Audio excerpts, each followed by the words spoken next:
There are times when a game comes along that makes such an impact for its time that you know it will be fondly remembered long after in the archives of video game history. That game is Elden Ring. An evolution of the Dark Souls series, Elden Ring expands from the series' debut by heading towards the open world, with vast environmental scale and exploration present in every direction.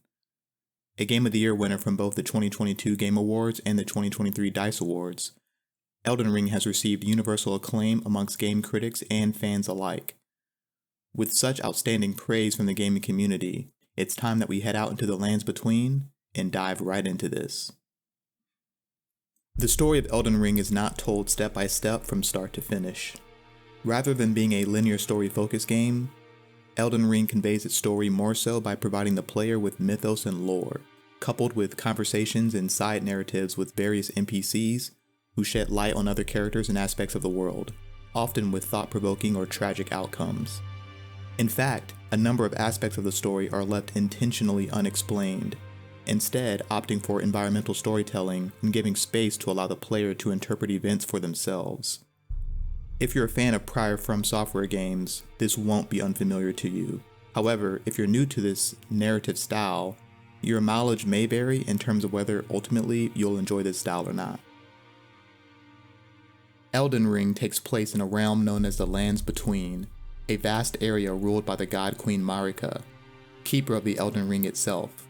The Elden Ring can be thought of as a concept representing the laws and order of the world, with its heart symbolized as the Erd Tree, a giant golden tree granting its blessings and grace upon the Lands Between.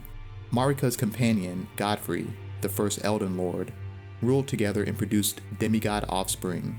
Following an event in which Queen Marika shattered the Elden Ring, shards of the ring known as Great Runes were inherited by their offspring, corrupting them with great power and ensuing a war and conflict.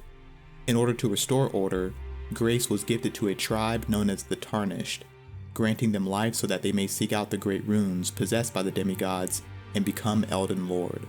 This is where your character, one of the Tarnished, comes into play. When creating your character, you have the option to customize your appearance, select an item known as a keepsake, and choose your character's class. Keepsakes are pieces of equipment offered to you at the start of your journey for the purpose of providing your character a boost. While you're not required to choose one, many keepsakes will prove useful during the game's early segments, such as those that increase your maximum HP or grant you an additional charge to your healing flask.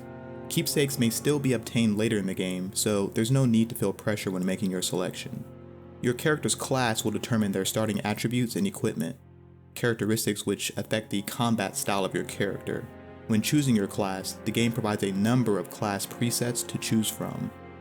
One of the great things about Elden Ring is that it offers enough variety in character builds to allow you to play how you want. Keep in mind that most character creation choices don't stick with you forever, they merely determine your starting experience. Keepsakes may still be obtained later in the game, and fortunately all character classes are viable to complete the game with, so again, there's no need to feel pressure when making your selection. While your character's class cannot be changed, there is an option a little later in the game which allows you to respec your character and reallocate your stat points if you find yourself desiring a different gameplay style, or if you're looking to meet the stat requirement of a piece of equipment. I personally like this approach as it provides a broad range of flexibility to allow you to play as you wish, as well as making it simple to switch gears later if you decide to change your mind throughout your playthrough. Seeing as how Elden Ring attracted a large amount of new fans unfamiliar with From Software and their general approach to gameplay, I think this was a wise choice. Whether you enjoy an up-close melee build, prefer a build with a mix of melee and ranged weapons, Or if you rather go the mage route, Elden Ring has you covered. Upon taking your first steps out into the lands between, you're greeted to the sight of a beautiful landscape ready to be explored. This is far from the last time your eyes will lay sight on such environments. The sheer vastness of the world isn't readily apparent to you at this point, even when you go to check your map. Sure, given the amount of undiscovered territory, it's obvious the world is huge, and yet however large you imagine it to be, it will likely exceed even that. Elden Ring's environments evoke both a sense of wonder and potential threat at the same time. I found myself both captivated by its areas and hesitant, as I could never be sure of what's around the corner. One moment I'm minding my own business exploring a lake, and the next moment a dragon drops from the sky, ready to battle. Elden Ring makes use of environmental storytelling, carefully positioning objects around the game's various biomes to invite you to piece together why things are as they are.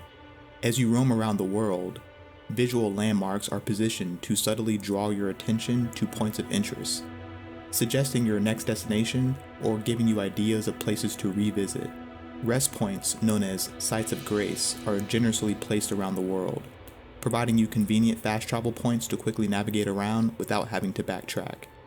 Not only are these visible from a great distance, but they also double as waypoints, as you can observe golden rays of grace pointing in particular directions, offering you guidance and direction on the path to follow.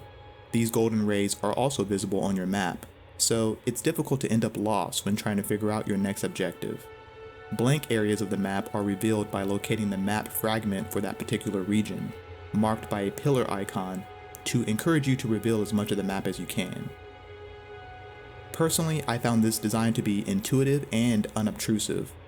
Elden Ring finds a way to strike a balance between giving you just enough information to stay on course, while also leaving your freedom of choice unrestricted, such that you can still explore the world in any direction and at any pace that you choose.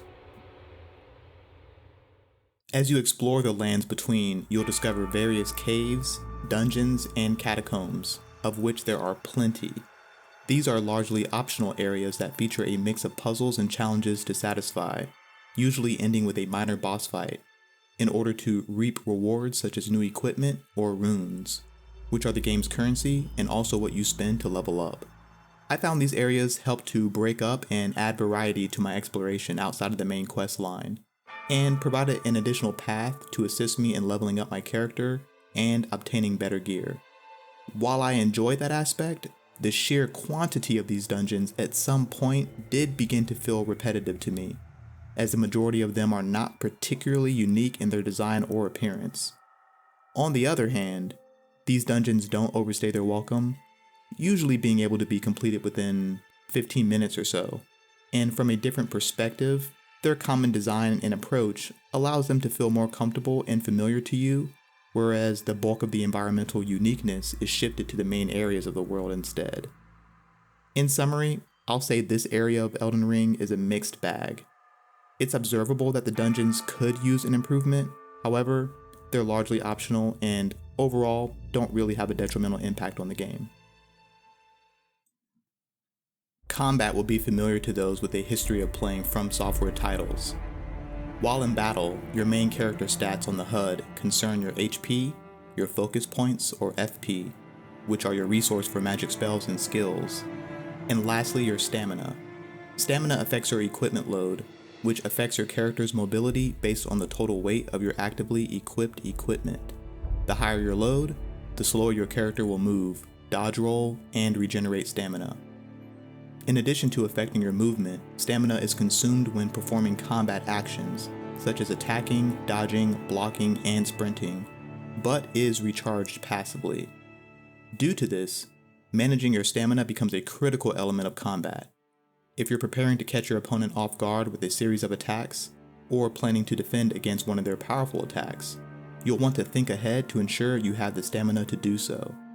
Failure to do so may leave your stamina depleted following an enemy attack, leaving you staggered, unable to move, and wide open for a critical hit, or any hit for that matter. Weapon damage is divided into two groups, physical and magical, with various damage types associated with each, along with numerous status effects that can be applied, These damage types are inflicted upon enemies and provide an opportunity to deal higher damage than usual if exploited. Weapons themselves can be wielded in one hand, two-handed for a single weapon, or dual-wielded, opening up tons of possibilities.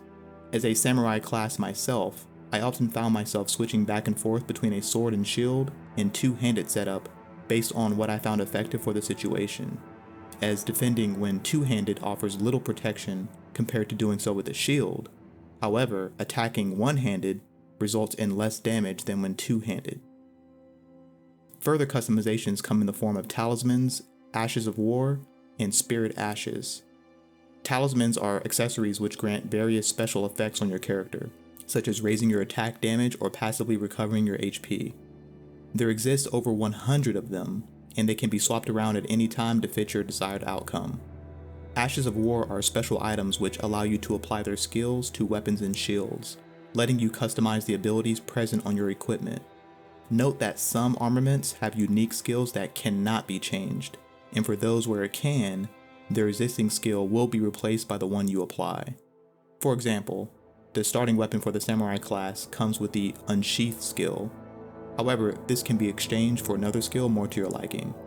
Lastly, Spirit Ashes are AI-controlled companions you summon to aid you in battle, with this option available only when you observe the monument icon on the left-hand side of the screen. Spirit Ashes are awesome, not only in their variety, but in the fact that they offer assistance to players having a hard time overcoming certain bosses.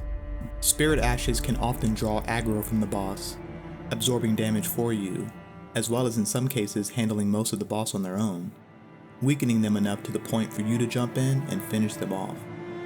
Don't get too reliant on them though, as they're not allowed in all areas, so sooner or later you will be forced to rely solely upon yourself.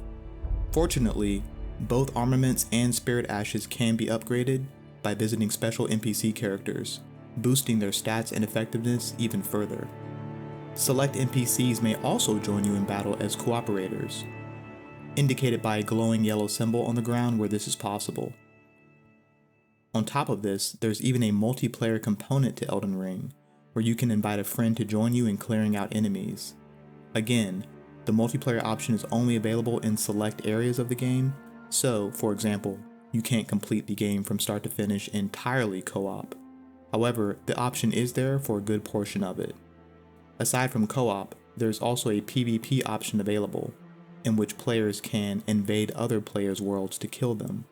However, I didn't get too much into that to be able to speak on it. Overall, I found the combat in Elden Ring satisfying and full of enough variety to keep me interested. When it comes to enemies, From Software is known to place challenge at the core of the experience. If you're a returning From Software fan, especially from a title like Sekiro, Elden Ring should be a far easier experience in difficulty. Due to the myriad of character builds and equipment at your fingertips, not to mention the ability to increase your level without restriction, there are simply more ways to approach any situation and find an angle that works for you. One of the great design choices of Elden Ring's enemies are that the far majority of them are entirely optional. Including bosses, these enemies don't have to be killed in order to progress the main story. So, if you happen to be having a hard time against an enemy that isn't blocking a key item or path, you may just be able to ignore them. When it comes to enemies, you'll come across a few different types. Regular enemies are the most common, encountered everywhere as you explore the lands between. Consisting of wildlife, humans, and human-like creatures, regular enemies are killed to obtain items and resources and in most cases pose minimal threat to you. Stay aware, however, as even these enemies can make quick work of you if you're not being careful. Next up are your field bosses. Field bosses are more powerful enemies encountered at the end of dungeons and as you explore the world. Defeating them nets you a much larger amount of runes and usually special equipment. There do exist weaker, normal versions of field bosses, known as lesser variants, which you will come across as well. Furthermore, you have NPC invaders, special enemies related to the story who spawn at specific locations and tend to pack a decent punch. Lastly, you have the demigods, or shard bearers of the Shattered Elden Ring. These are the big bosses, and will require a greater amount of skill and recognition of their moveset in order to be defeated. You'll find yourself delighted with awesome battles that are themselves spectacles, impressing you with their eye-catching environments and dazzling special moves. Defeating a demigod awards you their Great Rune, a key item granting you special powers. However, before you can use them, you must first visit a divine tower to unlock their strength. Several of these offer really cool powers and buffs, so be sure to experiment. Upon completing the game, you're presented with two options: either immediately begin a New Game Plus run, or postpone doing so and instead return back to the world as it currently stands. Personally, I would recommend delaying New Game Plus, as you still have the option to initiate it whenever you like, but more importantly because it gives you the opportunity to wrap up any unfinished business in the world. This could include continuing to explore the game, returning to old areas to grab any overlooked loot, or to finish up NPC quests that you haven't been locked out of. Once you start New Game Plus, your gameplay experience will pretty much be the same. You retain your level and the majority of your equipment, and enemies continue to hit harder and drop a larger amount of runes as you start each successive New Game Plus. Elden Ring features multiple endings to conclude its story, and if following your first playthrough you're interested in pursuing these, you can actually do so quite efficiently by ignoring all optional content if you desire. On subsequent playthroughs, I instead stuck to mostly required content and was able to achieve new endings in a matter of hours. Overall, I would highly recommend Elden Ring. Although some areas were less interesting than others, rarely did I ever get bored after clocking in over 160 hours. Sure, I had some really frustrating moments, but overall I thoroughly enjoy my time. Elden Ring is a fun game that's easy to hop in and out of, and one that is full of surprises and moments that will stick with you. I'm greatly anticipating the release of its DLC, Shadows of the Erdtree, and what new experiences it plans to bring. One thing's for sure, Elden Ring 2 will certainly have a lot to live up to, but I'm looking forward to seeing what they come up with next. Thank you all for watching, and I hope you enjoyed the video. If you enjoyed this video, please like and subscribe to the channel, and let me know in the comment section what your thoughts were on Elden Ring. Till next time.